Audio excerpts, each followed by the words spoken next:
uma das primeiras medidas dele foi investir em laranjas. Em laranjas mesmo, a agricultura da cidade. Então ele ficou rico. Não.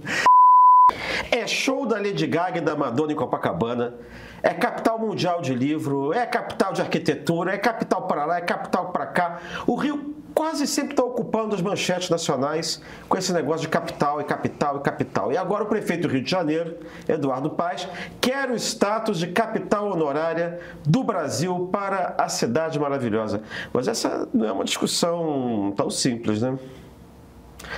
Então vamos debater sobre este assunto, por isso a gente convidou o cientista político Guilherme Melo, articulista da revista Insight Inteligência, doutorando em ciência política, para falar sobre esse assunto conosco. Bem-vindo, seu Guilherme. Obrigado, é uma honra estar aqui. Obrigado por ter vindo aqui.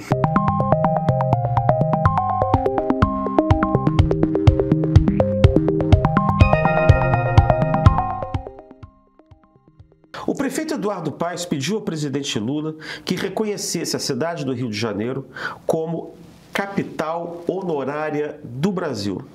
O que você, Guilherme, diria que motivou essa atitude do prefeito a fazer esse pedido ao presidente da República? Bom, acho que antes de mais nada a gente tem que entender o que é o conceito de capital, né? O conceito de capital, a palavra capital vem de caput, né? Que é a parte superior ou cabeça, muito comum em redações jurídicas.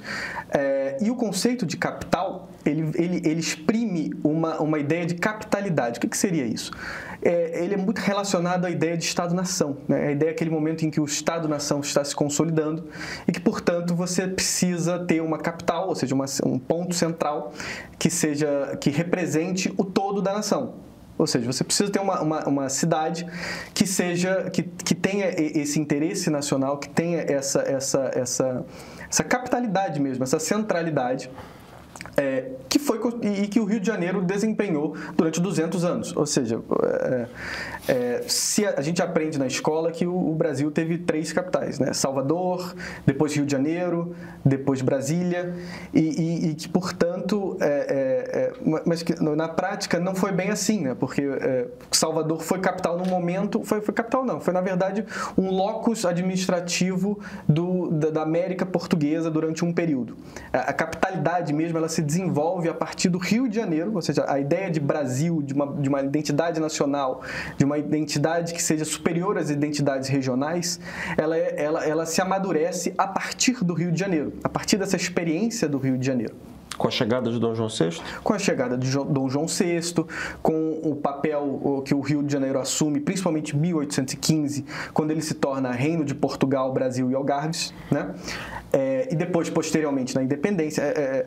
É interessante lembrar, porque hoje a gente sempre lembra em São Paulo como talvez a capital da independência, mas na verdade a data mais importante foi o dia do Fico, né? Do 9 de janeiro, aqui no Rio de Janeiro. E, portanto, tem essa centralidade. Depois do Império, você tem esse processo durante a República, né? Foi a construção, digamos assim, do imagético da República, nasce do Rio de Janeiro, e que perdura até a transferência da capital, em 1960, e que, de certa forma, é estrangulado pelo regime militar em 1975. Então, assim, esse processo... O que acontece em 1975? A fusão do estado do Rio de Janeiro, a fusão do estado da Guanabara com o antigo estado do Rio de Janeiro. Ou seja, após a transferência da capital, a cidade do Rio de Janeiro se torna estado da Guanabara, isso está previsto em todas as constituições republicanas, e que perdura, de certa forma, como uma segunda capital informal do Brasil. Vários eventos históricos importantes, alguns bons e outros nem tão bons assim, acontecem no Rio de Janeiro. Por exemplo, o AI-5. O AI-5 é assinado no Palácio Laranjeiras. O presidente despachava do Palácio Laranjeiras regularmente. Os políticos voltavam na quinta-feira à noite, depois de participarem das sessões legislativas do Congresso. Mas por que isso perdurou? Isso perdurou porque, na prática, Brasília não conseguiu se consolidar imediatamente como uma capital política de fato. Assim, Brasília funcionava como capital de terça a quinta. Basicamente, assim, você ia pegar... Continua funcionando de terça a quinta. De fato, assim, isso é um pouco da forma como... Isso demonstra um pouco como Brasília não conseguiu se consolidar como essa capital de fato, e muito também pela construção histórica de Brasília. Brasília sempre foi pensada por todos os intelectuais que imaginaram essa capital centralizada como uma capital inexpressiva, sem grandes particularidades regionais. Mas não tinha uma história de que Brasília ia ser construída para desenvolver o centro do Brasil, né, que você ia mudar a população que estava muito na costa, você ia levar o centro da civilização brasileira para o interior e ia ser uma cidade que ia povoar o centro-oeste? Essa foi uma das ideias mais contemporâneas de Brasília, recuperada pelo Juscelino Kubitschek. Mas, na verdade, a ideia de uma capital interiorizada, ela não surge nesse momento. Ela é anterior e foi pensada por intelectuais autoritários ligados ao Império. Eu posso citar três, por exemplo, o Hipólito da Costa, o José Bonifácio e o Francisco Adolfo de Vanhagen. Eles pensaram em momentos distintos, separados por várias décadas, em uma solução para o problema da segurança da capital, que estava no Rio de Janeiro naquele momento, e principalmente para o povoamento desse território, desse imenso território que é o Brasil.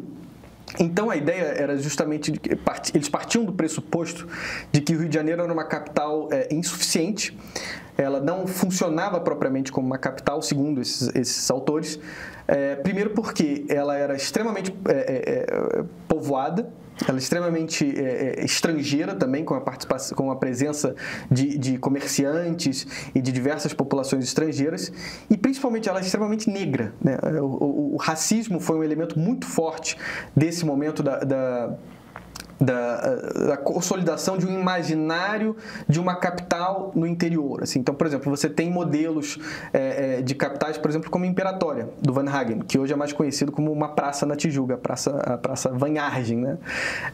Que ele imaginava geralmente uma capital que fosse interiorizada, exatamente, inclusive a pedra fundamental de Brasília foi colocada no mesmo ponto em que Vanhagen foi lá visitar em 1877.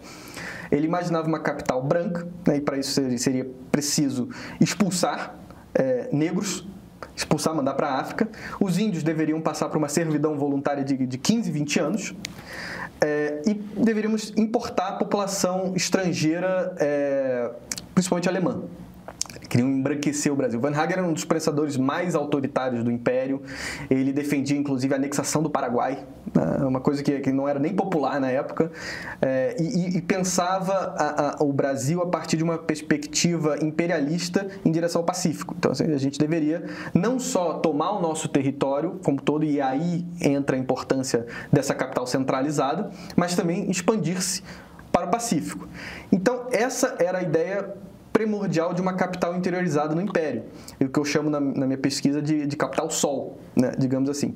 Isso passa por uma mudança, principalmente a partir da inserção do federalismo durante a Primeira República, que é a ideia de que você precisa, na verdade, não uma capital centralizada, não só para você impor uma visão de país de cima para baixo, mas que servisse de um campo neutro para que as elites regionalistas pudessem, de fato, produzir a política. Então, a capital deveria ser uma capital esterilizada, né, digamos assim. Uma capital o quê? Esterilizada. Esterilizada. Totalmente despovoada, se possível.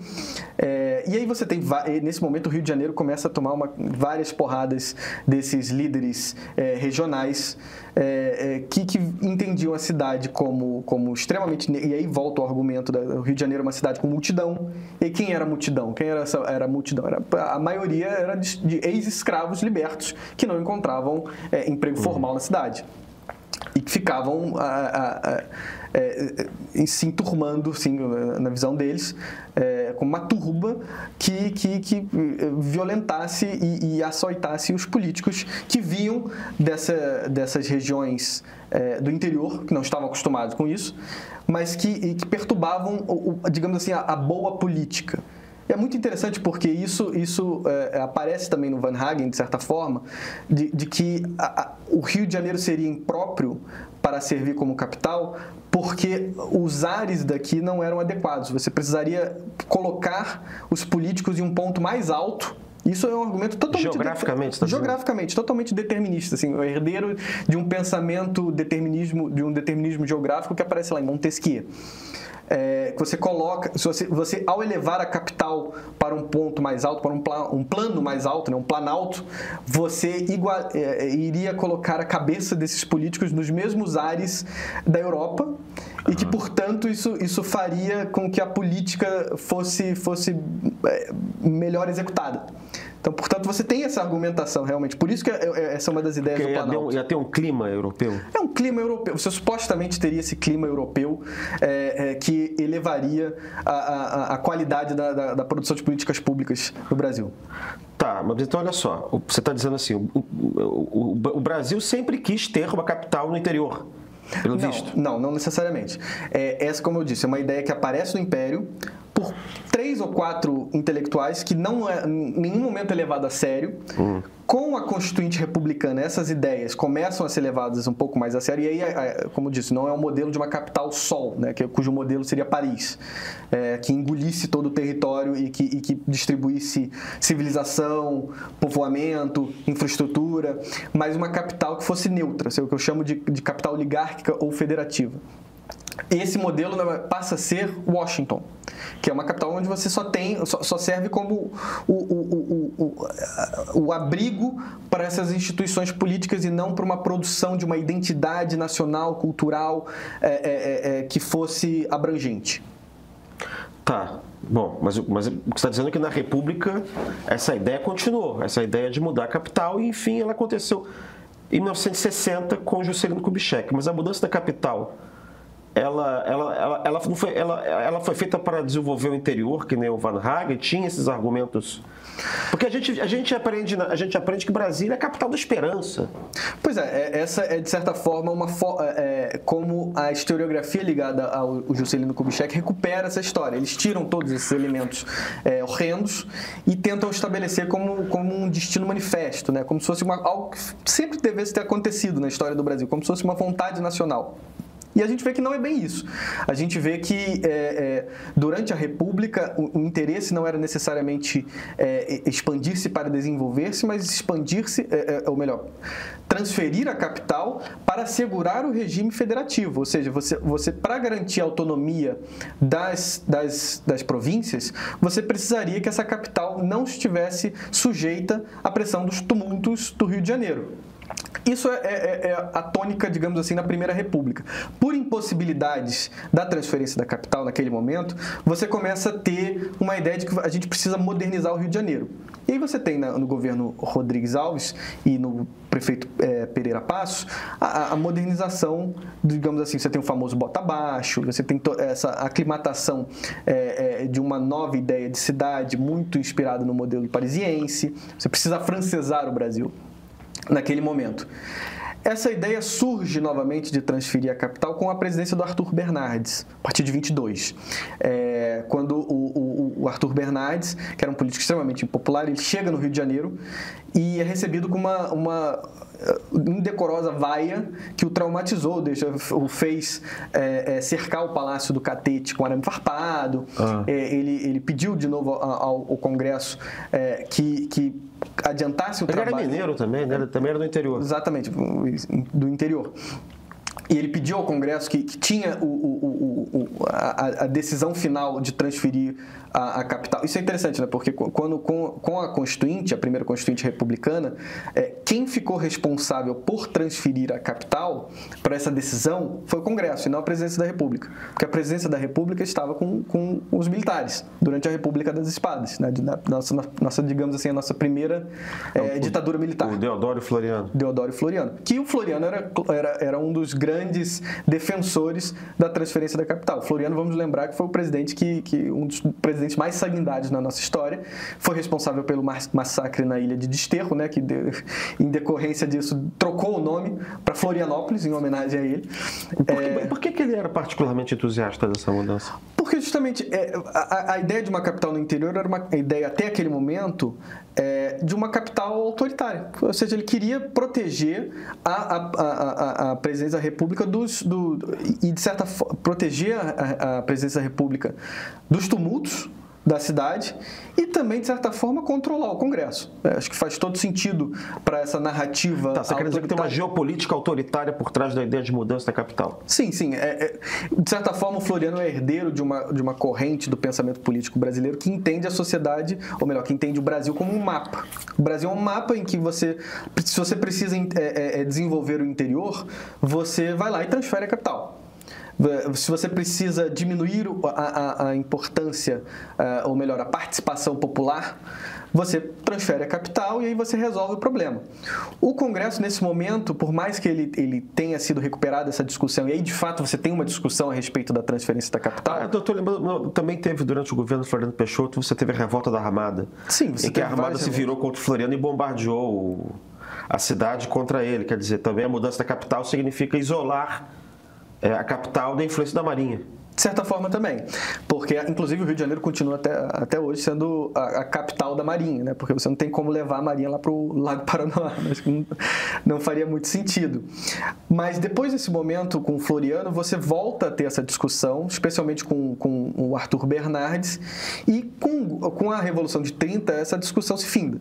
Porque não era de interesse do presidente Getúlio Vargas que a capital fosse para o interior. Você tem até a marcha para o oeste, mas a ideia, o regime unitário e pensado pelo Vargas, ele necessitava da presença popular, né? Necessitava de estar no meio do povo, de certa forma. A ideia de transferir a capital volta depois, em 1946. Inclusive, quem bota na Constituição, quem recupera essa discussão é o Arthur Bernardes, agora constituinte, né? E depois é recuperado pelo JK e ele recupera esses argumentos desenvolvimentistas, de certa forma, exclui toda essa parte autoritária, exclui toda essa parte oligárquica e vende Brasília como essa capital da esperança, esse motor do desenvolvimento do interior, de expandir a civilização para o interior e tudo mais. Você tem uma ideia de estabelecimento de arquitetura extremamente monumental que representasse essa democracia, essa nova democracia, e de certa forma você exclui, você anula tudo aquilo que foi construído no Rio de Janeiro, toda aquela capitalidade que se consolidou ao longo dos anos. Você tenta excluir, mas a gente vê que isso não acontece. Mas olha só, então... Pelo menos durante a República, a gente tem manifestações periódicas de desejos de mudar a capital, expressos nas Constituições, exceto na Constituição de 37, né, que previu a mudança da capital. Ou seja, as elites políticas em quase todas essas constituições, todas as constituintes manifestaram o desejo de levar a capital para o interior, acusando a inconveniência da capital estar no Rio de Janeiro. A capital está em Brasília formalmente há 50, 40 e vai 65 anos. 65 anos. Né? A gente pode descontar 10, porque durante 10 os ministérios continuaram no Rio de Janeiro. Uhum. Por que tanto tempo depois você está vendo essa história da capital honorária? Por que aconteceu? Começou a acontecer o contrário? Começou-se a ver os problemas da capital ser Brasília? Quer dizer, você inverteu a situação? Você começou a ver o que está faltando em Brasília, o que Brasília não faz? De certa forma, sim. A gente pensa, por exemplo, como você mencionou,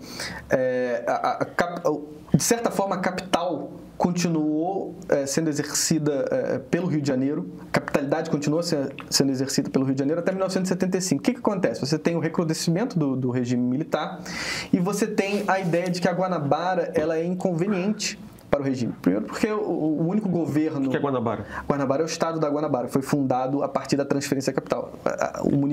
A municipalidade do Rio de Janeiro se transforma em uma cidade-estado... O antigo Distrito Federal se torna o estado da Guanabara. Exatamente. Se torna esse estado da Guanabara, que é separado do estado do Rio de Janeiro. Essa ideia de que o município do Rio de Janeiro e a cidade e o estado do Rio de Janeiro são a mesma coisa, é uma construção moderna do regime militar, foi construído em laboratório, a portas fechadas. E que, portanto, não encontra, digamos assim, uma consolidação forte no imaginário da cidade. O que eu quero dizer com isso? Como o Rio de Janeiro foi capital na prática, até 1970, 75, com a fusão, você tem o resquício de um modo de se pensar. Você está dizendo que a Guanabara meio que funcionava como se fosse um Distrito Federal ainda? Isso, na prática sim, porque você tinha aqui os ministérios, você tinha aqui as embaixadas, inclusive recentemente eu estava lendo... era por isso que o presidente despachava no Palácio das Laranjeiras? Exatamente, o presidente despachava no Palácio Laranjeiras, e você tinha essa permanência dessa vivência de capital que não existia em Brasília, porque Brasília ainda por mais que você tivesse alguns prédios fundamentais, não era uma cidade real, não era uma cidade que funcionasse propriamente como uma capital. E acho que não funciona até hoje, porque você tem essa desconexão do brasileiro e até mesmo de visões estrangeiras com relação ao Brasil. Mas olha só, lá está a sede do Congresso, do Supremo, dos Tribunais Superiores, da Presidência da República, das embaixadas. Como é que você diz que Brasília não é capital? O que faz, então, de uma cidade uma capital para você? A gente pode falar do elemento que é, digamos assim, o que é fundamental numa capital. A capital, como eu iniciei a minha fala, ela não é apenas o locus operandi do poder. Ela não é simplesmente um lugar onde você deposita todos os prédios. Ela precisa ter um papel cultural, simbólico, imagético com relação ao todo. Ou seja, você precisa se identificar na sua capital. E quem exerce esse papel internamente e externamente é o Rio de Janeiro. É o Rio de Janeiro que, como você muito bem pontuou, recebe os eventos internacionais. É o Rio de Janeiro que aparece, por exemplo, na capa da The Economist, quando a economia do Brasil demonstra uma pujança. É sempre esse símbolo. O Brasil e o Rio de Janeiro, por exterior, é quase que a mesma coisa. E, de fato, Brasília não se concretizou como uma capital total, digamos assim, que unisse esse elemento político e esse elemento cultural, justamente porque o Rio de Janeiro nunca deixou de exercer esse papel. Então, por exemplo, nos anos 90, a gente recebe a Eco 92. Com todos os grandes shows internacionais, eles acontecem aqui. A gente tem recorde de público de shows pagantes, como o show do Paul McCartney nos anos 90, o show da Tina Turner. Mas tudo isso é a parte que constrói esse imagético simbólico, né? Essa imagem simbólica. Mas olha só, São Paulo também recebe uma porção de show. Sem dúvida, mas a presença do governo federal é muito maior aqui. Por exemplo, o Rio de Janeiro é a capital nacional dos teatros públicos. São Paulo tem muito teatro, mas são todos teatros privados. O Rio de Janeiro tem um dos maiores parques de equipamentos culturais do Brasil per capita. São mais de 60. E São Paulo, de certa forma, como não tem essa presença federal, basta caminhar pela Avenida Paulista. Você caminha pela Avenida Paulista, você vê sempre a bandeira do Estado de São Paulo. Se você caminha pelo Rio de Janeiro, você quase não vê a nossa bandeira, você vê a bandeira brasileira. Isso acontece também em Brasília. O Rio de Janeiro tem uma presença federal muito mais forte. Isso até mesmo na ditadura militar, isso foi reforçado de certa forma, porque o novo Estado do Rio de Janeiro, esse que nasce a partir de 1975, ele, de certa forma, ele foi construído para ser uma oposição ao Estado de São Paulo. Se o Estado de São Paulo era aquele da sociedade civil, do mercado, o Rio de Janeiro, de certa forma, é o Estado estatal, né? É onde você coloca todas as principais estatais, Petrobras, o BNDES, a Vale do Rio Doce, que depois foi privatizado, mas que a Golden Share mantém a sede aqui. Enfim, você tem o petróleo, você tem o parque industrial. Tudo isso, de certa forma, foi construído para ser a oposição a São Paulo, fazer frente a São Paulo. A gente sabe que isso não funcionou tão bem assim, principalmente a parte econômica, né? O PIB do Estado o Estado do Rio de Janeiro foi o que mais perdeu participação no PIB entre todos os estados. Mas São Paulo nunca não tem essa pretensão de ser uma capital federal de verdade, porque São Paulo tem uma formação diferente. É uma cidade completamente diferente do Rio de Janeiro. São Paulo, capital de São Paulo. Cidade de São Paulo. A identidade de São Paulo meio que foi construída contra a identidade do Rio de Janeiro, que representava o Brasil, é isso que está querendo dizer. Exatamente. Ou seja, Semana de Arte Moderna, é uma coisa paulista, é tudo da escola paulista, é tudo paulista. É isso que você está dizendo. A principal universidade é a USP, né? Apesar de ser capital econômica do Brasil. Sim. Você está querendo dizer então que o fato de ser capital econômica por si só não define o que seria uma capitalidade de um país? Bom, o conceito de capitalidade, ele permite que você fale uma capital econômica. Mas essa capital econômica, ela não traduz o todo, ela não tem essa representatividade que o Rio de Janeiro tem, que, por exemplo, Salvador não tem, porque a presença do governo federal em Salvador é mínima.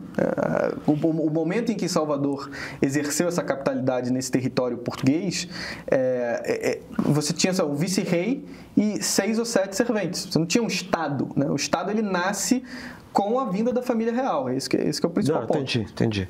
Mas o negócio de São Paulo que você está falando é que eu fiquei lembrando, sei lá, Milão, que é a capital econômica da Itália, ou Frankfurt, que é a capital econômica da Alemanha.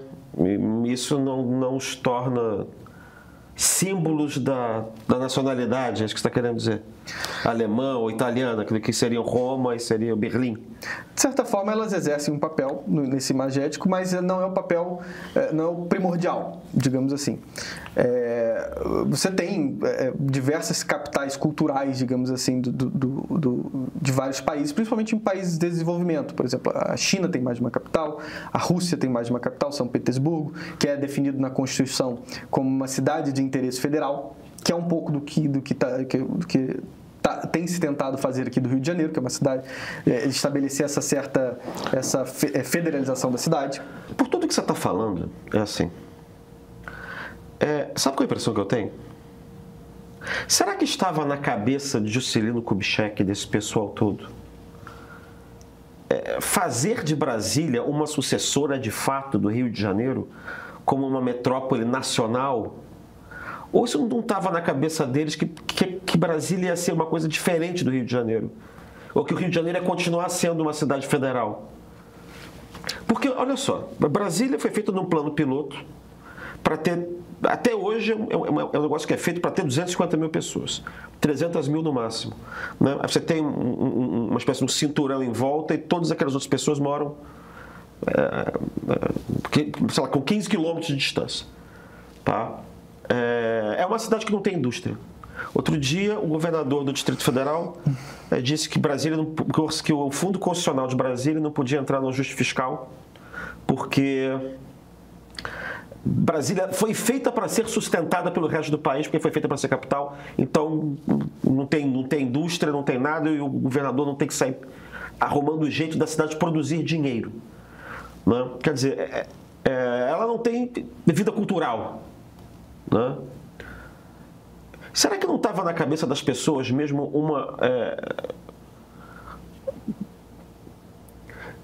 assim, a cidade do Rio de Janeiro foi pensada para ser o quê?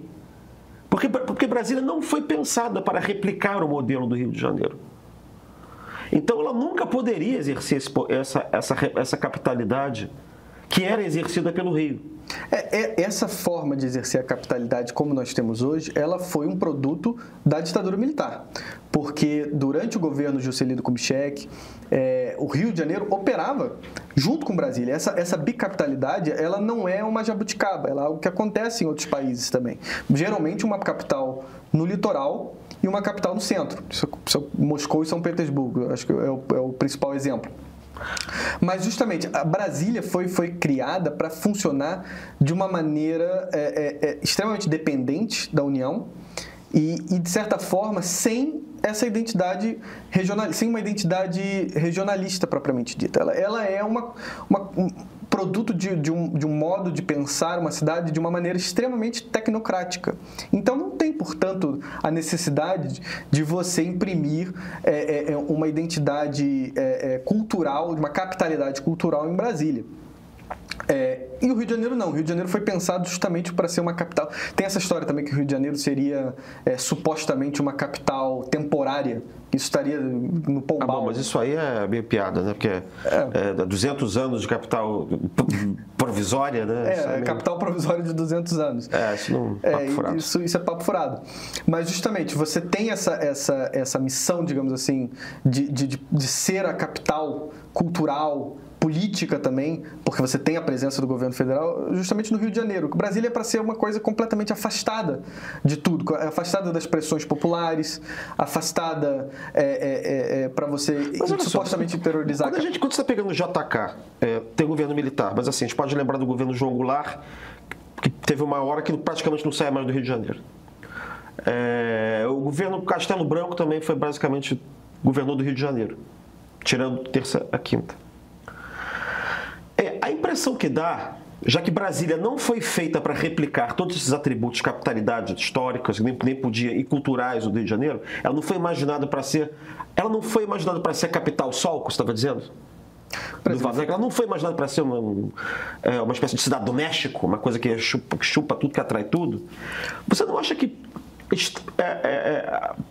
a lógica subjacente à mudança da capital não era que as coisas ficassem divididas entre Brasília e Rio de Janeiro, como se fossem duas capitais, e que talvez você não tenha pensado no Rio, na época, como uma segunda capital, simplesmente porque você não tinha imaginação para fazer isso, mas que instintivamente era esse o papel que o Rio tinha que estava projetado para desempenhar desde o começo? De certa forma, quando você transforma... Por que ficaram todas as instituições culturais? Sim. Até hoje. Quando você transforma... Todas as instituições federais estão no Rio de Janeiro até hoje. Exato. Quando você transforma o Rio de Janeiro no estado da Guanabara, uma cidade-estado, de certa forma você já está imprimindo esse papel diferenciado da cidade, né? do estado da Guanabara. Porque não tem outros cidade-estado no país. Você não teria outro modelo que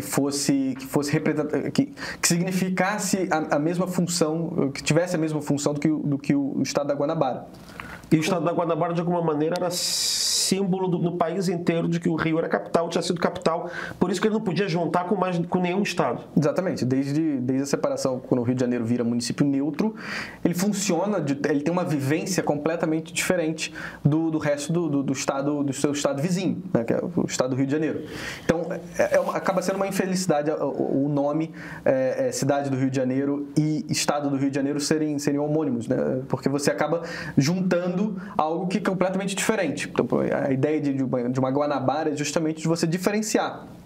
Mas Brasília, ela surge no imaginário como essa capital sol, mas o que a faz ser efetivada de fato, o momento em que Brasília acontece como a sua construção, é justamente quando o JK ele consegue produzir uma síntese entre o argumento federalista oligárquico das elites regionalistas com um argumento autoritário que naquele momento era representado pelos militares, né? No momento em que você consegue congregar essas diferentes ambições com relação à função de uma capital, você consegue tirar essa capital do papel. Eu acho que esse que é o grande ponto de por que Brasília acontece nos anos 60 e não acontece antes.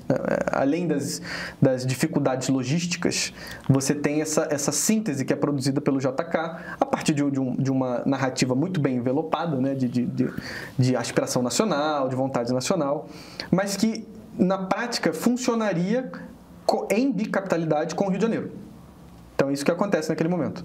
Sim, quer dizer, que estava subjacente um pouco a essa ideia de que o estado da Guanabara funcionaria, então, como se fosse, na prática, como se fosse um segundo distrito federal, seriam capitais complementares. Uma capital seria político-administrativa pura e a outra capital seria, eventualmente, ficaria com as embaixadas, ficaria com os institutos culturais, ficaria com esse negócio todo. E isso foi destruído pela ditadura militar. Isso, é um dos crimes que ainda não foram investigados porque esse processo aconteceu sem qualquer tipo de consulta pública. Foi simplesmente o Geisel que um belo dia decidiu que você precisaria criar primeiro esse estado do Rio de Janeiro, esse novo estado do Rio de Janeiro que pudesse contrapor a influência de São Paulo. E que fosse totalmente descapitalizado, ou seja, junto com a fusão você tem, por exemplo, a destruição do Palácio Monroe na cidade, né, que é onde funcionava o Senado, onde vários deputados e vários senadores continuavam despachando de segunda, ou melhor, de quinta a segunda, e que tinha essa importância política para a cidade. Você está querendo dizer o quê? Quem consolida Brasília como capital única, digamos assim, é a ditadura militar? Não foi o JK? Não, o JK não é culpado por isso. Ele até permanece do Rio de Janeiro, ele despacha do Rio de Janeiro do Palácio Laranjeiras, ele continua vivendo a cidade aqui, de certa forma, e essa consolidação contemporânea que nós temos de Brasília como a única capital, ela é um produto da ditadura militar. Tá, e o que você está dizendo então é que esse estado do Rio de Janeiro é um estado meio monstrengo, porque o Rio de Janeiro continua sendo na prática meio capital, cidade federal, e ele é disfuncional, você estava dizendo então, que ele não funciona como Estado comum, como o Estado de São Paulo, o Estado de Minas, o Estado de Pernambuco? Não, ele não funciona da mesma forma, ele opera de maneiras diferentes. De certa forma, isso nunca foi revalidado, ou de certa forma, revalidado pela população carioca, nunca houve uma consulta. Nem Fluminense, né? Nem Fluminense, né? E também a população fluminense foi a que mais perdeu também, porque perdeu a capitalidade de Niterói, né? Niterói nem é a segunda cidade mais populosa, se não me engano é Duque de Caxias, e mesmo assim exerce essa capitalidade para o interior, que agora está completamente apagada, né? Mas o estado do Rio de Janeiro, como ele foi fundado, inclusive de maneira desastrosa também, porque, se não me engano, o Faria Lima, que foi o governador, o primeiro governador... Você está falando do interventor militar que foi nomeado pelo Geisel, exatamente, para ser o primeiro... Uma das principais medidas... O primeiro governador do novo estado do Rio, inventado em 75 pela ditadura. Exatamente. Uma das primeiras medidas dele foi investir em laranjas. Em laranjas mesmo, a agricultura da cidade. Então ele ficou rico. Não. Ah, não, é laranja fruta. Laranja fruta, tá. Isso, exatamente. Tá. Que representava na época, se não me engano, 1,5. Mas tem os senadores aí que investem muito em laranjas também. Mas essa laranja de verdade, mas que representava na época 1,5 do PIB do estado, que não se justificava de forma alguma esse investimento nesse setor. Ou seja, então é algo completamente criado sem pesquisa, sem apoio em dados. Foi algo criado em laboratório, principalmente para alijar a oposição. Tá, então, na sua opinião, você está dizendo que o Estado do Rio de Janeiro atual, criado em 1975 pela fusão da Guanabara, antigo Distrito Federal, com o Estado do Rio, o antigo Estado do Rio, ele não tem uma identidade política? Não tem uma identidade política. Um dos motivos também que justamente levou a essa fusão foi a presença do MDB na cidade do Rio de Janeiro. Você tinha senadores pela Guanabara e senadores pelo Estado do Rio de Janeiro.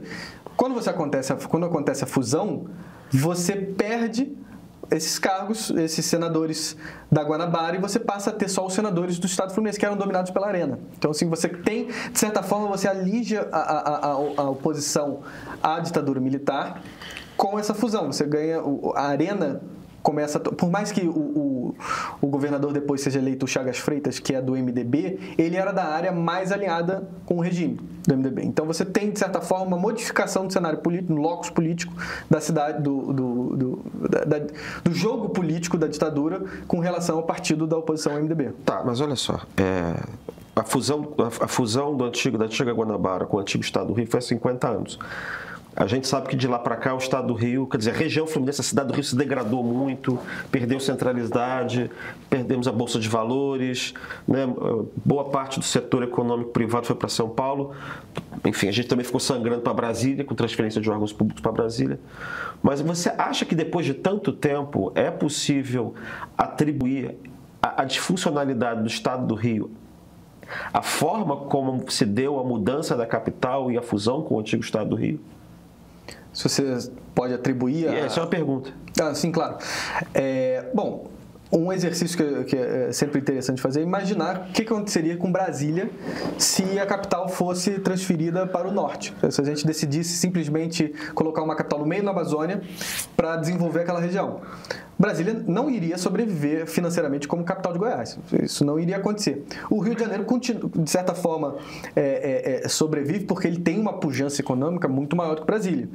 Mas, de certa forma, isso estabelece uma sangria que não foi contida. Não foi, em nenhum momento a União ressarceu a cidade após a transferência da capital. Isso aconteceu em Bonn, quando capital da Alemanha, quando foi transferida para Berlim. Então, você tem uma cidade que se criou, de certa forma, dependente da União, dependente da presença do governo federal, do setor de serviço, e que precisa se reimaginar, a partir do turismo, principalmente, e aí entra essa questão dos grandes eventos da cidade e a importância para o PIB da região, justamente para tentar se reinventar como uma cidade qualquer, como um município como outro qualquer. Mas essa reinvenção, ela tem limites, né? Você precisa, de certa forma, que a União recupere essa cidade como uma cidade de interesse federal. Você está dizendo, então, que o único job que a cidade do Rio de Janeiro sabe fazer, né, ou desempenhar do ponto de vista político, é representar o Brasil? Um deles, certamente, é o maior, internamente e externamente. Você tem um setor de serviços que é muito forte ainda na cidade. Você tem um setor de turismo, que também é muito forte, que está crescendo, agora está se de certa forma, ele não está se reinventando, ele está se recuperando algo que sempre esteve relacionado à presença de uma capital aqui. Ou seja, as grandes exposições internacionais aconteciam aqui na cidade, né? De certa forma, a historiografia recupera a Semana de Arte Moderna de São Paulo como esse grande evento, mas a cidade do Rio de Janeiro abrigou outros eventos tão importantes quanto, por exemplo, a Exposição Internacional de 1922, não. 1908. Isso. Congresso Eucarístico, tem uma penca. E até agora, Eco 92, BRICS, qual foi o outro ano passado mesmo? A cúpula do a cúpula do G20, né? Exatamente. Bom, de alguma maneira Esse ano nós somos capital mundial do livro, em 2019 fomos capital mundial da arquitetura, e de certa forma esse reconhecimento vem também do reconhecimento das políticas de vanguarda, políticas públicas de vanguarda, que de certa forma o Rio de Janeiro e principalmente a municipalidade do Rio de Janeiro exercem. Ou seja, de certa forma o Rio de Janeiro ele é um farol de políticas públicas de sucesso, e aí eu destaco a política pública com relação à literatura da cidade. Você tem grandes instituições, inclusive instituições federais que estão aqui, a Biblioteca Nacional, Real Gabinete Português, enfim, instituições de interesse nacional que, de certa forma, fortalecem essa capitalidade e que, alinhada a políticas públicas de excelência, como o Programa Bibliotecas do Amanhã, enfim, que é referência para o resto do Brasil, fazem da cidade esse farol de produção de políticas públicas para o resto do Brasil. Ou seja, o resto do Brasil olha para o Rio de Janeiro como capital ainda, inclusive politicamente. Não, o que é mais engraçado pelo que você está dizendo é que o governo federal olha para o Rio de Janeiro com olhos de capital, porque todos os mega eventos que ele produz são todos no Rio de Janeiro. Exatamente. E daí a ideia de duas capitais que justificaria o título de capital honorária para o Rio de Janeiro. Sim, sem dúvida. Na prática, a gente continua exercendo essa capitalidade. A capital honorária, ela só reconhece essa função. Ela tem, evidentemente, uma função de autoestima da cidade, né? de recuperar essa autoestima da cidade, como na canção, né? O Rio de Janeiro continua sendo, né? Continua sendo lindo, continua sendo capital da prática. E você tem justamente essa centralidade, que é o que o prefeito Eduardo Paes está tentando recuperar, e que tem tudo a ver com a persona política dele, né, nesse caminho. Bom, uma capital um país com duas capitais não é novidade nenhuma, né? Existem vários países que têm duas capitais, não é isso? A China tem, a África do Sul tem 3 capitais. A gente pode pegar os BRICS e ir pensando, né? A Rússia tem 2 capitais, como eu já mencionei, São Petersburgo e Moscou. Isso não é o Chile, a Holanda. Esse tipo de redistribuição do locus de poder, ele acontece. Isso não é uma jabuticaba. Isso é geralmente algo que é comum, inclusive, em países em desenvolvimento, né? Você tem uma capital geralmente no interior e você tem uma capital geralmente no litoral, né? Que se conecta com o resto do mundo. Algumas instituições, por exemplo, a Corte Constitucional costuma ficar na capital do interior. Instituições de representatividade, grande representatividade, geralmente costumam ficar no lugar onde você tem mais povoamento. Eu menciono, por exemplo, a importância do prédio do Palácio Capanema, né? Que inclusive agora alguns órgãos federais estão voltando para ficarem aqui na cidade. Então existe um modelo predeterminado de duas capitais? Não, a engenharia política... A capital pode ser litorânea e outra é interior, o outro é marítimo, a outra é histórica. Tem várias, né? Bolívia, Holanda, tem os países novos também que agora tem 2 capitais, estão fazendo... Mas essa Coreia do Sul tem. Mas nesses países novos, a capital nova costuma ser tipo um bairro afastado, né? Exatamente. Da capital antiga. A capital, digamos assim, política, ou seja, aquela capital que recebe as instituições políticas, ela acaba sendo mais afastada, geralmente no interior, e você tem instituições de alta representatividade onde está o povo, onde está. Mas é parecido com o que talvez o JK tivesse pensado, né? Não, sem dúvida. Né? Que era, na verdade, Brasília fica como centro. O que está falando antes? Brasília fica como centro político-administrativo e o Rio de Janeiro ficava como essa capital grande que representa o país para o resto do mundo, como um estado da Guanabara, quer dizer, como uma cidade-estado. Que é o que continua acontecendo na prática, né? Mais ou menos, porque a gente virou capital do estado, né? Virou um município comum. Mas o Rio de Janeiro nunca operou mesmo como município comum. A gente continua sendo essa capital. Ela só não tem um reconhecimento constitucional ainda, né? A gente está tentando mudar isso agora. Mas precisa? Se ela opera bem, por que ela precisa ser? Precisa, porque você de certa forma, você faz com que a União ela volte seus olhos para essa área de interesse federal, né? Então, portanto, regiões da cidade em que a presença do governo federal é mais forte com seus prédios, aí eu penso no centro, por exemplo, o centro da cidade, ele pode ser muito bem recuperado com uma presença um pouco mais robusta do governo federal na cidade, né? Porque boa parte daqueles prédios pertence ao governo federal. O Castelo, né? A antiga esplanada do Castelo. Que era a esplanada dos ministérios no Rio de Janeiro. Exatamente. Inclusive, o esplanada dos ministérios ganha esse nome justamente porque era usado como esplanada do Castelo aqui no Rio de Janeiro antes, né? Bom, aí você tem aqui essa concentração dos ministérios que estão todos no Rio de Janeiro, quer dizer, os edifícios dos ministérios, Ministério da Fazenda, Ministério da Marinha, Ministério da Guerra, o Itamaraty, que agora está voltando a ser usado, não é isso? Exatamente. Então o ministro Mauro Vieira teve agora, recebendo os chanceleres, né, dos BRICS. Exatamente. Tinha 400 fotos, parecia que era a mesma foto, só mudava o chanceler, aquele que estava cumprimentando lá, porque era tirado do gabinete dele, né, do ministro das Relações Exteriores do Rio de Janeiro. Sim. Que é onde morreu o Barão do Rio Branco. Sim, sim. Bom, então você consegue imaginar uma dupla capitalidade no caso do Rio de Janeiro, em que Brasília talvez ficasse como centro administrativo ou político, não sei, e o Rio fosse reconhecido como uma cidade cultural, histórica, alguma coisa do gênero. É isso que você está propondo? É isso que, de certa forma, Quer dizer, o que está na cabeça do prefeito, mais ou menos? Exatamente. É o que está, de certa forma, na pauta do dia, justamente que você tenha as condições básicas para que esse redesenho aconteça. Então, esse é o primeiro passo, digamos assim, que através do decreto do presidente Lula, que está previsto para ser assinado agora durante a cúpula do BRICS esse ano, e que, portanto, pavimentaria um conjunto de discussões a respeito do qual o papel que o Rio de Janeiro irá exercer para o Brasil e para o mundo nos próximos anos. Certo. Então, na verdade, o título de cidade honorária é um convite que se faz à União para ela repensar formalmente seus vínculos com a cidade do Rio de Janeiro, com o patrimônio que ela tem no Rio de Janeiro, que você disse que é 20% da cidade, enfim, da presença federal no Rio de Janeiro, e, eventualmente, pensá-lo de forma... oficializar uma relação de pensar a cidade do Rio de Janeiro como uma capital complementar a Brasília. Exatamente. Quer dizer, que oferece aquilo que o Brasília nunca conseguiu oferecer. E que o Rio continua oferecendo informalmente, com todas as dificuldades decorrentes da ausência federal no Rio de Janeiro, inclusive no campo da segurança pública. Sem dúvida.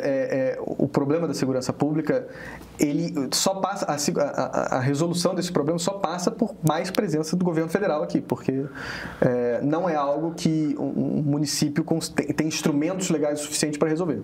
Eu acho que você tem um ponto aí, porque desde que eu me lembro, desde que aparece a Guanabara, a cidade do Rio de Janeiro deixa de ser capital, mas ela permanece sob a sombra permanente da intervenção federal. O Jânio Quadros, não, como é que foi? Acho que o JK pensou em intervir no estado do Rio de Janeiro, transformar em território por causa do Lacerda. O Jânio pensou em intervir no Rio de Janeiro também, na cidade do Rio de Janeiro, por causa do Lacerda. Tudo bem que era por causa do Lacerda. O João Goulart também tenta decretar intervenção no estado do Rio. A fusão entre Guanabara e o estado do Rio é feita por uma intervenção militar. E desde o governo Brizola, dali para frente, você tem de novo a ideia de intervenção permanente, né? Intervenção na saúde, intervenção por GLO, ou intervenção formal, como aconteceu Foi em 2018, né? 2018. Foi em 2018. Ou seja, talvez isso seja tudo de indicação. E essas intervenções que vão e vêm não resolvem, né? São as razões, né, pelas quais a intervenção foi feita, sobretudo na área de segurança pública. Exatamente, são medidas paliativas que acabam não sendo o suficiente para resolver o problema, para sanar o problema. Eu cito, por exemplo, a intervenção na saúde em 2005, né? Muita gente esquece também. O Rio de Janeiro tem 6 hospitais federais, se não me engano. Você tem uma presença do governo federal que exige que a cidade seja tratada dessa maneira diferente, né? Justamente porque as coisas estão aqui. Então, você precisa que o governo federal não abandone, porque se abandonar, o Rio de Janeiro vai ficar... Tá, então o Rio de Janeiro nunca deixou de ser casa federal, de ser terra federal, cidade federal... E a concessão desse título de capital honorária seria, na verdade, um princípio de reconhecimento desse fato e de regularizar o estado de coisas necessário para a cidade render mais para o país, né? Porque eu fico pensando assim, a que interessa o resto do país que o Rio de Janeiro seja reconhecido como capital honorária, por exemplo, entendeu? Porque uma coisa que eu acho que se pergunta muito, isso é só bom para o Rio? Não, claro que não. Pelo contrário, o papel que o Rio de Janeiro exerce é um papel de importância nacional. Isso não é uma discussão bairrista, né, digamos assim. Até porque o Rio de Janeiro é desprovido de uma identidade regionalista propriamente. A cidade do Rio de Janeiro é desprovida dessa identidade regionalista. Aqui nós somos a confluência de todas as culturas, de certa forma. Tem sempre aquela metáfora da cidade síntese, né? Do Rio de Janeiro como vitrine da nação. De certa forma... Ultimamente vidraça. É vidraça. Exatamente. Agora, com os BRICS e tal, é vitrine de novo. Exatamente. De certa forma, quando o Rio de Janeiro vai bem, o resto do Brasil, você tem essa impressão que o resto do Brasil vai bem. Eu cito, por exemplo, a intervenção federal na segurança pública. O Rio de Janeiro não tinha, naquele momento, índices tão diferentes assim de outras regiões. Então, por que a intervenção federal foi justamente aqui, né? Justamente porque você tem essa capitalidade, você precisa, ao conter, ao sanar um problema na cidade, você tem essa ideia de que o todo caminha numa direção melhor. Então, a situação do Rio de Janeiro é de interesse nacional. É uma região estratégica para a União também do ponto de vista da visibilidade que o Rio de Janeiro tem para o resto do país e para o mundo. Exatamente. Então, título de cidade honorária não é uma maquiagem, né? Não é um título simplesmente honorário, na verdade? Você acha que isso é um princípio para discutir outras coisas depois? Eu acho que... Para caminhar para uma formalização do Rio de Janeiro como uma segunda capital, como existe nesses países todos que você mencionou, na Alemanha, na Bolívia, no Chile, na Coreia, na Alemanha, na Holanda.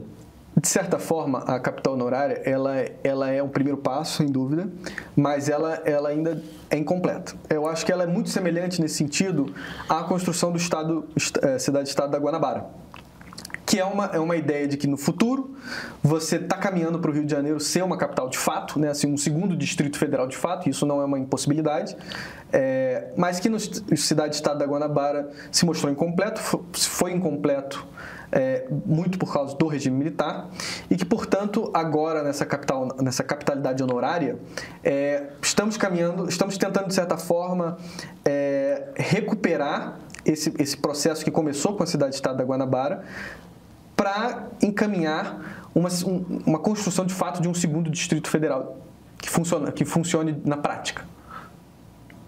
Bom, aí tem um caminho longo aí, porque tem que alterar a Constituição, tem que difundir do Estado do Rio. Não é um caminho fácil.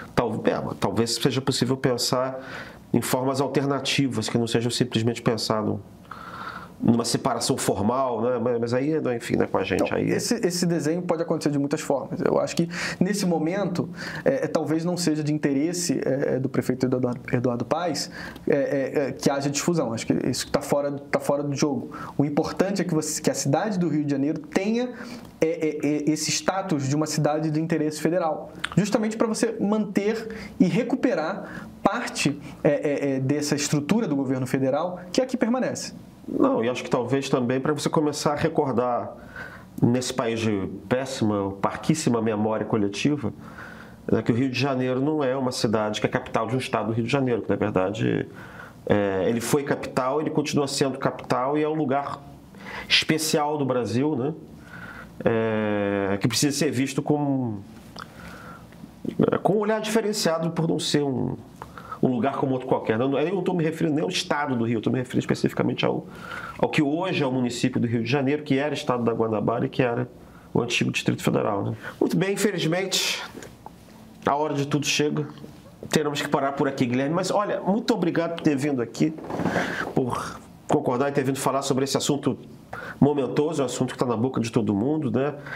Se espera que o presidente Lula venha assinar esse decreto concedendo o título de capital honorária do Rio de Janeiro, acho que é em junho, né? Isso. Em junho.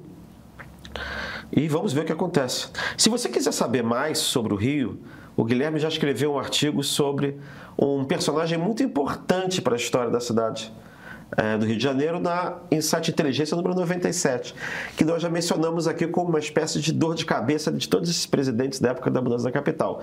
Ninguém mais, ninguém menos que Carlos Lacerda. Leia gratuitamente o artigo do Guilherme no site da revista, que você vai gostar, que é sensacional. Como é que é? E tem o título provocativo, né? Como é que era? O golpe legal? O golpismo democrático. É o golpismo democrático. Depois dessa, você não vai perder o artigo do Guilherme, né? E se você ainda não segue as redes sociais da Insight Inteligência e do Canal Meio, corre para fazer isso. Só assim que você vai ficar por dentro de todas as novidades desse programa aqui. E até o próximo diálogo, meu povo.